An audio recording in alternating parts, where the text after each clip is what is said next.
I said, boy. Mentor. Benjamin Button. Something seconds in last game. Why did you feel the need, why did you bring him in and then talk about his performance? Yeah, because I thought the second unit was struggling. We had 0 points at halftime, Keith, from our second unit. I talked to Shake today. I said, this is a long run, man. If we do this right, then everyone's going to get a shot and stay ready. I give Shake, and the same thing happened to Ferk early in when we took him out of the rotation. Shake came back last night, played one-on-one at 10 o'clock at night. He shot extra. I mean, he prepared himself, and he believed that he would get another shot, and he got it, and he gave us a huge lift. So I'm very happy for him, just personally. Thank you, Doc. Let's go to John Clark. Doc, the Hawks had that lead, 80-79, with 2:41 left in the third. You have Shake come in, he hits the three, but it was, the bench scoring 26 of the next 30 points for you guys. How incredible was the energy that Shake brought everybody with him? Yes, I thought Shake and George Hill, and then Matisse's defense, and George's defense saved us. Dwight was big on the glass, but we challenged them at halftime, John. We really did. When you looked at the stats, I think it was 41 or 43-0 in bench points at halftime. We had 0 points at halftime, and we challenged the defense. We said, guys, if you guys get stops with the spacing we have, we'll score.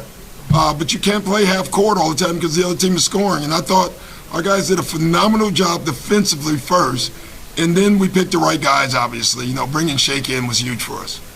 And Joel, when he left the game there, I believe he had a 4-point lead. So to see it stretched to 18 or 20, how big is that for what he's given you, the amount of minutes he's played? That was huge. And we felt like, listen, they cut it to 1. You would think worst time to take Joel out. But for us, it's still a minutes, and we felt like we were going to need him down the stretch. The fact that the second unit, we could wait till, 7 minutes to put Joel back in, and he comes back in with an 18-point lead. That was absolutely wonderful. Thank you. Dave McMenamin. Doc, you've coached some greats who have had some great performances in Boston and LA, for sure. Joel playing on bum knee, down 0-1 in the series, starts the game 15 minutes after finding out he didn't win MVP, puts up 4 things up. Could you just speak to the magnitude of his night? Yeah, it was awesome. I think Joel, I don't know if the MVP thing did anything to him or not. I remember being on the other side of the night that David Robinson got the MVP and we had to play Elijah on. I was on that Spur team. That didn't go well for us. Tonight, you felt like that was Joel. He was that magnificent, dominant for us early on. But it was absolutely a team effort. I just thought he set the tone for us, and that's what he has to do, obviously. Jamie Apodi. Doc, just overall, how big is it to win, given, the way things went in game 1, and the fact that you kind of needed one on your home court, and you definitely brought the atmosphere back here? Yeah, we just needed to win the game, Jamie. It was big because we lost game 1. But if we had won game 1, it would have been big because we won game 2. You know what I'm saying? You don't ever want to go down 2-0 in a series. And now we're not. It's 1-1. We have to go to Atlanta and get home court back, and so we have a lot of big games ahead of us. Pat Carlin. Sorry about that. Hey, Coach. In the fourth quarter, you took Ben out after he made the 2 free throws and you put Shake back in. Was that just because you guys had the lead and Shake was playing so well? And then after the hacking and the 2 minutes is up, you were able to kind of... Well, we took him and Matisse out because we had an extra timeout. It's funny. That's why you try to save timeouts. I was tempted to use the extra one in the first half, and I didn't. And it really came back and rewarded us because when they started fouling, I called it at 3. I knew it was just 1 minute because they were going to foul Ben or Matisse. And with an extra timeout in your pocket, why let them? That was the thinking. And then what did you think of your defense performance on Trey tonight? I thought Ben did an okay job against them. We shot 1 for 7 from deep on the night. But what did you just kind of assess the defense on Trey? Yeah, I thought it was good. I thought the switching early on was good. We took them out of their 77 and double drag play for the most part.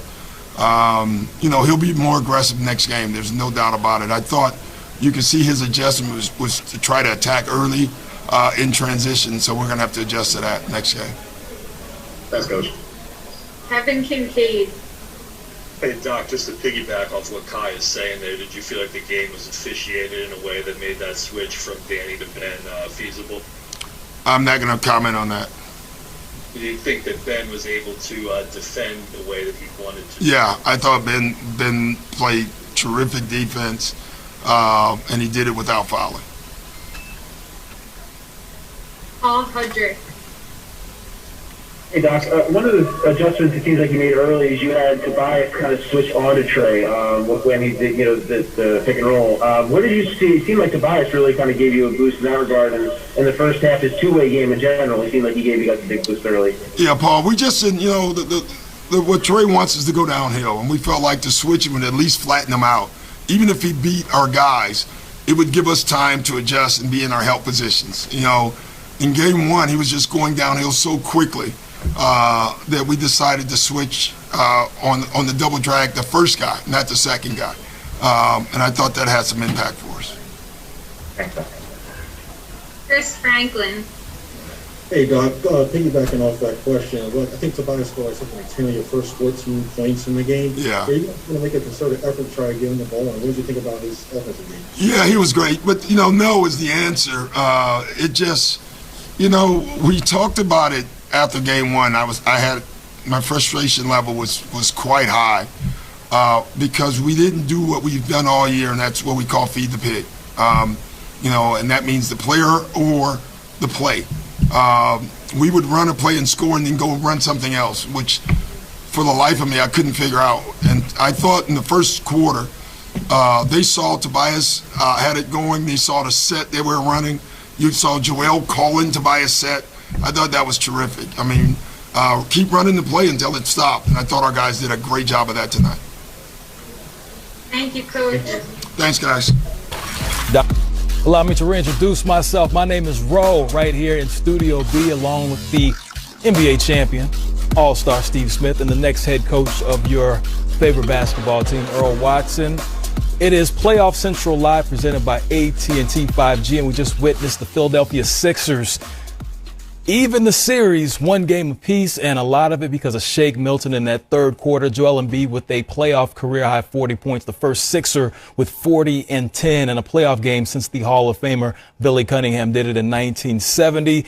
That run in the third quarter was huge. They went on that run, and we saw Shake Milton hit that three at the buzzer.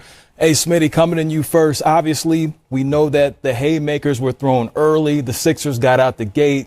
The Hawks got back into it, and the Sixers responded in a major way in the third quarter. They did, Ro. I mean, Earl, it was 32-0, I think, bench points going into halftime. And then Shake Milton, one shot can get you going. And I know he has been struggling, but he has scores mentality. Not afraid, came out knocking down shots. But this was established by Joel Embiid. Obviously, they need that bench, but that one shot right there got him going. Dwight Howard, give him a lot of credit, playing well, good minutes behind. They just came out and they executed. I think for them is defensively, they made Trey Young work. Even though he got his points, I think it was hard, it was tough. Another ball handler for the Hawks would be helpful, somebody else that can make another play, but there's just no answer for Joel Embiid when he wants to play like this. No answer, and you spoke about that earlier in the pregame, making Trey have to work a little bit harder for him. Not necessarily in the fourth quarter, but you want to hit him a little bit earlier so it affects him later on in the game. I think they did a great job of putting different guys on him and wearing him down and using their size and their wingspan.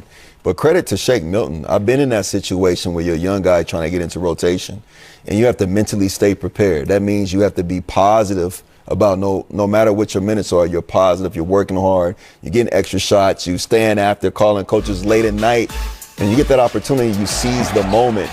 And my question is this, Smitty, to you. If I'm Doc Rivers, I'm asking, is that sustainable? I'm not sure if it's sustainable over 7 games. So if you're Atlanta Hawks, you're in a locker room, you're saying, hey, they had a guy come out, he played at a very high level. We have more guys off our bench that can do that every game this series. Let's go back home and get ready for another opportunity to get a W. Yeah, if you're Atlanta, I'm with Earl. I mean, your goal is to get 1. You get greedy and you try to get 2. But Shake doesn't have this type of quarter or this run. It's a closer game. You never know what happens. So if you're Nate McMillan, you're extremely happy. We had no rhythm in this game, but we fought back. They played like a veteran team. We lost this game, but we were never rattled. We stayed into it. We took Shake Milton's run. We took a 40-piece from Joel Embiid, and yes, it was lopsided, but I never thought they just didn't have what it took to win this game. They just ran into some guys that had hot nights, and that was a desperate game for Philadelphia 76ers. Do you know I would love to read the papers next day if Philly lost that one? It's been Doc's fault, Ben Simmons' fault, Joel Embiid's fault. It's been everybody's fault. The blame pie would have been handed out. And just for the record, the Hawks did have a 1-point lead in the third quarter. And at that point, that's when the run started happening. Shake started hitting buckets, 14 points for him, 5 threes in this one. He was impressive, but you spoke about Joel Embiid. We saw that he was still a game time decision. We still don't know how that knee's feeling. But, I mean, hey, just look.